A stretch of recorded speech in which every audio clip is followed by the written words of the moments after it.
Okay, सो series को start करने से पहले हम इस थीम को डाउनलोड करना देखते हैं कि हमने इसको डाउनलोड कहाँ से करना है। तो आपने यहाँ पे जो मोनो यहाँ पे themefeature.com/product मोनो बूटस्ट्रैप, इस पे आपने इसको हिट एंटर करना है यूआरएल के अंदर। तो आपके पास यहाँ पे ऑप्शन आ जाएगा और यहाँ पे फ्री डाउनलोड है, आप इसको फ्रीली डाउनलोड कर सकते हैं फॉर एजुकेशनल पर्पजेज़। ठीक है, अगर आपने कोई बिज़नेस के लिए इसको यूज़ करना है या किसी क्लाइंट के लिए आप यूज़ कर रहे हैं तो इसको आपने इसकी लाइसेंसिंग परचेज़ करनी है। ठीक है, grab the deal and so on things you can purchase this, but आप इसको जस्ट एजुकेशनल पर्पसेस के लिए यूज़ कर सकते हैं और मैं आपको यही रिकमेंड करूँगा आपने इसको एजुकेशनल पर्पसेस के यूज़ करना है।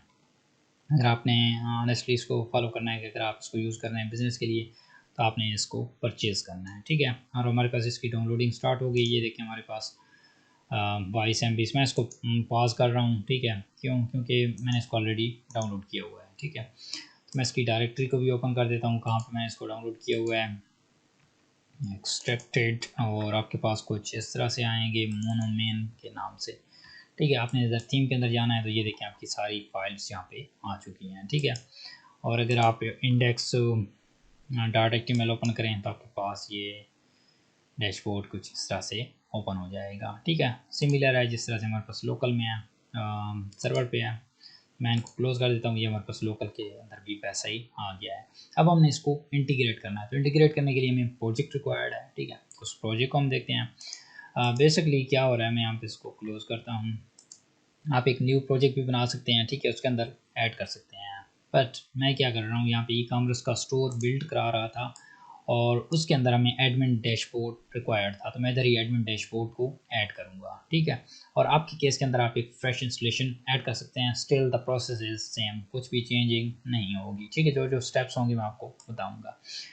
अच्छा, यहाँ पे अपनी एप्लीकेशन को इंस्टॉल करने के बाद आपने उसकी कंसोल के अंदर आ जाना है और यहाँ पे हम स्टार्टर किट इंस्टॉल करेंगे।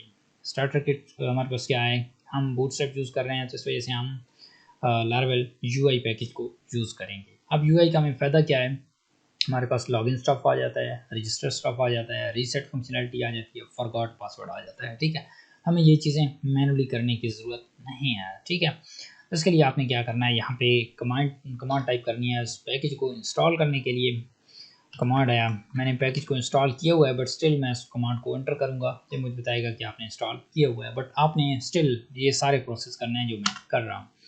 Composer require laravel/ui। ठीक है, आपने हिट एंटर करना है तो आपके पास ये वाला पैकेज इंस्टॉल होना शुरू हो जाएगा। तो मुझे ये कह रहा है कि अपडेट और यहाँ पे नथिंग टू मॉडिफाई। ठीक है, सो आपके पास यहाँ पे इंस्टॉलेशन स्टार्ट हो जाएगी और यहाँ पे जिस तरह से अभी मेरे पास ये generating optimise auto load file कर रहा है, आपके पास भी सेम ऐसे ही करेगा। ठीक है, ओके, सो ये कह रहा है कि हमारे पास इसका प्रोसेस ऑलमोस्ट डन है। ये डिस्कवरी फाइल्स पैकेजेस को इसने लोड किया है। हाँ, okay, wait for a minute. Okay, ये हमारे पास कंप्लीट हो गया है और हमारे पास इसने लारावेल यूआई का वर्जन भी बताया कि कौन सा वर्जन है। ठीक है, अच्छा, अब जो दूसरी कमांड है मैं यहाँ पे इसको क्लियर करके टॉप पे आपको दिखा देता हूँ कि मे बी सम हो आपके मेरा जो कैमरा आ रहा होता है उसके सामने भी कमांड ना हो, सम आपसे मिस हो जाती है। ओके, दूसरी कमांड है आपके पास जो आपने टाइप करनी है वो है PHP आर्टिसन UI बूटस्ट्रैप। ठीक है, अगर आप यूज़ कर रहे हैं Vue.js, अपने व्यू टाइप करना है। अगर आप रिएक्ट कर रहे हैं तो रिएक्ट करना है। ठीक है, इस टाइम हम बूटस्ट्रैप का थीम यूज़ कर रहे हैं, इस वजह से हम बूटस्ट्रैप करेंगे, PHP आर्टिसन UI बूटस्ट्रैप। और देन अगर आप यहाँ पे करेंगे तो जस्ट ये बूटस्ट्रैप को इंस्टॉल करेगा। हम ये चाहते हैं कि इसकी जो ऑथेंटिकेशन का स्टफ है वो भी हमारे पास आए, तो उसके लिए आपने क्या करना है, ये डबल फ्लैग और उसके बाद ऑथ लिखना है। ठीक है, और हिट एंटर कर देना है। तो आपके पास ये क्या करे, कहते हैं लॉगिन ब्लेड व्यू ऑलरेडी है, do you want to replace it. तो आपके पास क्या करेगा, ये आपके पास इनको जो आपके यहाँ पे रिसोर्सेज के अंदर रिसोर्सेज के अंदर व्यूज़ के अंदर ये ऑथ डायरेक्टरी को ऐड कर देगा, जिसमें लॉगिन होगा, रजिस्टर होगा, वेरीफाई होगा, ये पासवर्ड वाली फाइल होगी। उसके बाद एक लेआउट्स की डायरेक्टरी ऐड करेगा जिसमें app.js को जस्ट ऐड कर देगा। ठीक है, मैं यहाँ पे इसको नो कर रहा हूँ ताकि मेरी फाइल्स को ये रिप्लेस ना करे। ठीक है, क्योंकि 2 चेंजेस मैंने उसके अंदर की हुई हैं। यहाँ पे मैंने किया नो, कहता है आप पासवर्ड्स को ये ऐड करने में चाहता हूँ no, email no, password reset no no. Okay, मुझे बार बार नो करना पड़ रहा है क्योंकि ये सारी फाइल्स पूछ रहा है कि आपने कौन कौन सी फाइल को ऐड करना है। ठीक है, कहता है स्कैप फोल्डिंग जनरेटेड सक्सेसफुली। तो आपके पास कुछ इस तरह से आ जाएगा कि आपकी स्कैप फोल्डिंग हो चुकी है। ठीक है, उसके बाद आपका जो थर्ड स्टेप है वो ये है कि आपने npm को इंस्टॉल करना है। तो इसके लिए आपने टाइप करना है npm इंस्टॉल, और लारावेल न्यू वर्जन के अंदर वीट जेएस को यूज़ कर रहा है। ठीक है, तो वीट क्या है, एक एसेट बंडलर है जो आपके एसेट्स को कंपाइल करता है। इसे जो पुराने वर्जन से लारावेल के, उनके अंदर लारावेल पहले मिक्स को यूज़ करता था, और उसके बाद देन हमारे पास वेब पैक आया। ठीक है, वेब पैक के ज़रिए लारावेल करता था, और अब लारावेल हमारे पास वीट के ज़रिए करता है। ठीक है, तो वीट, कुछ लोग इसको वाइट भी पढ़ते हैं, VITE। ठीक है, तो इसके ज़रिए लारावेल फाइल्स को कंपाइल करता है। ओके, सो यहाँ पे ये देखें वीट कॉन्फिग डॉट जेएस आ चुकी है, बट जो पुराने वर्जन हैं इसके अंदर वेब पैक से करता है, यहाँ पे वेब पैक्स आ जाती है, और उसके पिछलों के अंदर मिक्सर। ओके, ये आपके पास थोड़ा सा टाइम लेगा, और उसके बाद ये कमांड कंप्लीट हो जाएगी। ये देखें, ये कह रहा है कंप्लीटेड। इसके बाद जो नेक्स्ट कमांड है वो आपने रन करनी है npm run dev।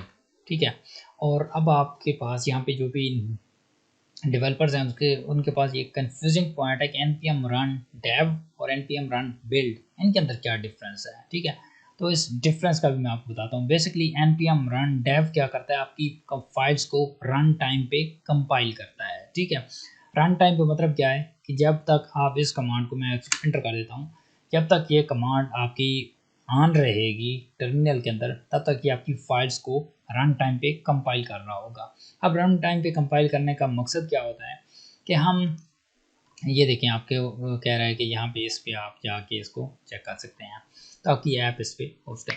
तो आप क्या होगा कि जब आप कोई भी चेंजेस कर रहे होते हैं लॉगिन के अंदर, रजिस्टर के अंदर, फॉरगॉट के अंदर, तो जो भी चेंजेस होती हैं वो ऑटोमेटिकली रिफ्लेक्ट नहीं करती जब तक आप npm run dev नहीं चला के रखेंगे।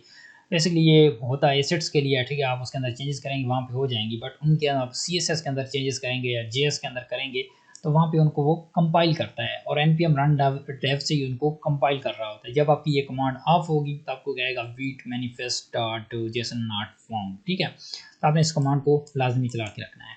अब आपका सवाल होगा कि हर टाइम हम इसको चला के रखेंगे, तो नहीं, आपने इसको हर टाइम चला के नहीं रखना। अगर आपको लगता है कि आपने इन लॉगिन रजिस्टर के अंदर चेंजेस नहीं करनी, तो आप यहाँ पे क्या करें, Ctrl+C से इसको स्टॉप करें, और आपने एक और कमांड एंटर करनी है npm run build। ठीक है, अच्छा, इस कमांड का मकसद क्या होता है कि आपकी यहाँ पे जितने भी एसेट्स होते हैं उनको कंपाइल करके आपके पब्लिक फोल्डर के अंदर यहाँ पे बिल्ड डायरेक्टरी क्रिएट करके इसमें ऐड कर देता है। ये देखिए बिल्ड डायरेक्टरी है। सो मेरे पास यहाँ पे ये पहले से क्यों है, क्योंकि मैंने इसको पहले से बिल्ड किया हुआ है। ठीक है, आप यहाँ पे npm run बिल्ड करेंगे तो आपके पास यहाँ पे डायरेक्टरी नहीं होगी। जब ये कमांड कंप्लीट होगी आपके पास यहाँ पे डायरेक्टरी आ जाएगी। ठीक है, तो ये डिफरेंस है। और यहाँ पे अगर आप एक बार बिल्ड कर देते हैं आपके एसेट्स कंपाइल हो जाएंगे, आप CSS JS के अंदर चेंजेस करेंगे, आपकी चेंजेस रिफ्लेक्ट नहीं करेंगी। ठीक है, उसके लिए आपने क्या करना है, दोबारा से npm run बिल्ड को चलाएंगे तो आपके वो एसेट्स कंपाइल होके चलना शुरू हो जाएंगे। ठीक है, तो फर्दर हम इसको नेक्स्ट वीडियो के अंदर कवर करते हैं। Bye bye.